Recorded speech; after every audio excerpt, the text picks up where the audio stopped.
Hello friends, welcome back to my channel. There is just no Christmas without fresh baked bread with ham or fried fish. So let's get started. So here I have some water, I have my yeast, I have some butter, I have some sugar and some salt and some nutmeg. And I also have my flour on the back. I'm using white whole wheat flour. So into a bowl, I'm going to go ahead and add in some warm water, a bit of the sugar, and 1 tablespoon of yeast. I'm going to go ahead and just mix this up and leave it to proof for about 5 to 10 minutes. You're looking for a nice foam on the top here, and this is perfect. So now I'm just going to go ahead and add in the sugar and the salt in with the flour. So I'm using white whole wheat and white flour, so 3 cups whole wheat flour and 3 cups white flour. And then I'm just gonna grate in a little bit of the nutmeg and then get the flour in with the proof yeast. And I'm just gonna go ahead and use my hand today. I didn't feel like pulling out my mixer, but I'm doing this to show you that you can really achieve a beautiful loaf of hard dough bread without a mixer. And I'm sure lots of people still don't have a mixer and they use this traditional method. So just get in there and really massage your dough. And I've sped up the video quite a bit here because this took about 12 minutes to knead by hand. Really need some elbow muscle there. And I've added that melted butter, and you want to work that in about 2 to 3 times so that it's easy. And just keep stirring vigorously. And here is the last bit. So just stir that in, and whatever you do, don't add any flour. The amount of flour for this bread is perfect. You're gonna get a good nice bread.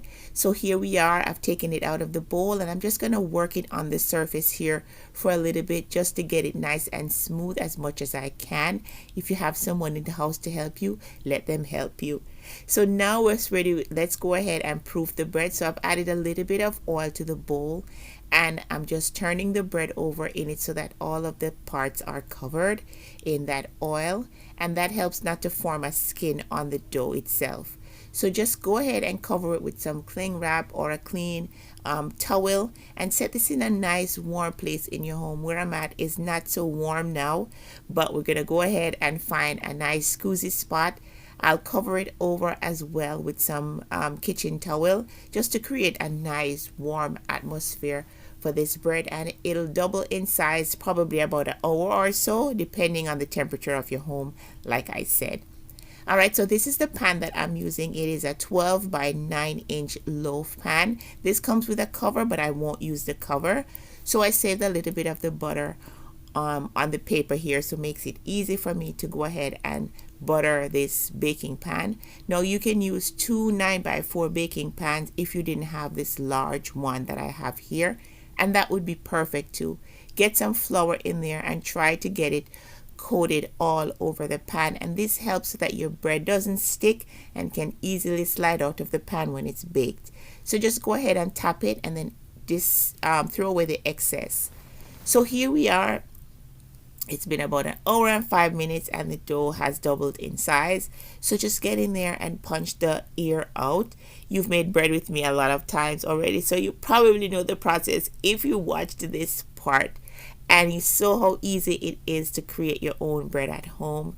And this will be perfect for your sandwiches, for your fish and your bread, for your ham sandwiches, however you like. So just go ahead and roll the bread away from you, the longest side. Roll it away from you all the way to the end, and then just kind of close the end in on itself, like really close it tight so that it doesn't open in the oven. And then you're just gonna roll the seam there and make sure it's properly sealed. And then you want to measure your pan to make sure that your loaf is the length of your pan, and this is perfect here. So I'm gonna go ahead and get this bread in to the loaf pan, and I'm gonna cover this and let it rest for another hour or so. It may take however long, again depending on the temperature in your home, like I said. And I'm just using the same plastic from before. Just cover it, and I'll also cover it again with the cloth. Alright, so here we are. After about an hour, the bread has risen up nicely. So I'm going to go ahead and place this into a 325-degree oven for 40 minutes. So there you are, out of the oven, and I'm just brushing a little bit of butter on this bread here. You don't have to. and I'll let this cool for about 20 minutes or so. I am known to cut bread while it's still hot. And for some reason, you just get the best result. The butter melts on, and this is absolutely delicious. So you can use a different twist. It doesn't have to be all white flour. And if you don't love whole wheat flour, you can go ahead and try to mix it in with the white, and it makes it much more easy. Look at the texture on this bread. It is a gorgeous bread. It was soft and just absolutely perfect. Go ahead and brush your melted butter on and just enjoy. I hope you will give this recipe a try and don't feel intimidated by making bread, and you can have a freshly baked bread for your holidays. Your family will appreciate it. Thanks so much for watching.